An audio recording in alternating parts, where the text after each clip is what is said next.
D-Voice Genie aingia katika records mpya za wanamuziki wa hapa Bongo waliofikisha streams milioni 100 plus huko Boomplay, na yeye anachukua nafasi ya artist wa 14 tangia game ya muziki wa Bongo Flava ianze toka miaka hiyo mpaka kufikia hii leo.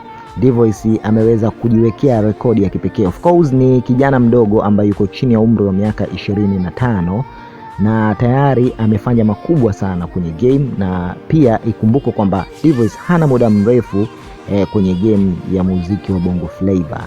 So ni kijana ambaye ana juhudi, lakini pia lebo ambayo yuko nayo inasaidia katika kuwekeza na kumrekebisha na kumweka sawa kijana ili tu aweze kufikia malengo yake. Na of course anapiga milestones za kibabe sana, kwa sababu imagine streams ama viewers milioni 100 na zaidi kwa upande wa mtandao wa Boomplay kwa muda mfupi tu waliokuwa kwenye game. Hiki sio kitu kidogo, ni jambo kubwa sana. Anahitaji pongezi za kutosha kwa hiki ambacho D-Voice ameweza kufanya, lakini hata hivyo pia pongezi kubwa ziende kwa uongozi pamoja na lebo ya WCB Wasafi, kwa kuwa wamekuwa ni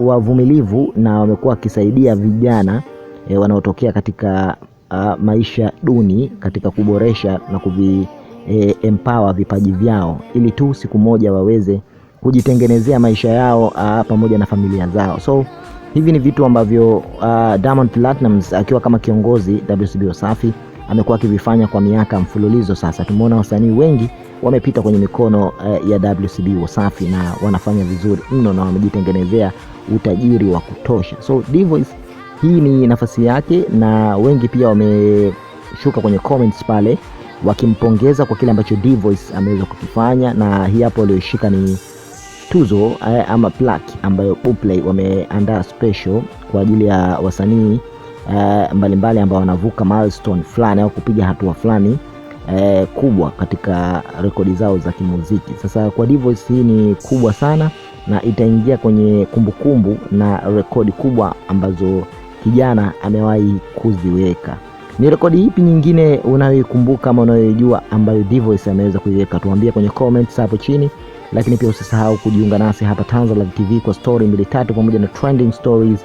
Hakikisha umegusa maandishi mekundu hapo chini yaliyoandikwa subscribe, lakini pia usisahau ku turn on notification ili usipitwe na habari pamoja na burudani za kutosha kutoka hapa kwetu. Mimi niseme tu have a good time till the next time.